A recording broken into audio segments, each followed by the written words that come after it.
घाटेषु ते विहगराज मृगाधिराज नागाधिराज गजराज हयाधिराजाः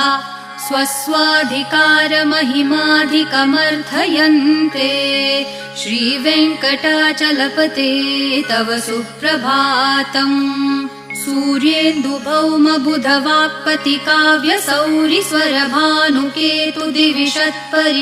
सूर्येन्दुभौमबुधवाक्पतिकाव्यसौरिस्वरभानुकेतुदिविषत्परिषत्प्रधानाः त्वद्दासदासचरमावधिदासदासाः श्रीवेङ्कटाचलपते तव सुप्रभातम् त्वत्पादधूलिभरितस्फुरितोत्तमाङ्गाः स्वर्गापवर्गनिरपेक्षनिजान्तरङ्गाः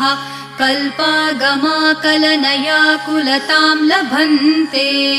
श्रीवेङ्कटाचलपते तव सुप्रभातम्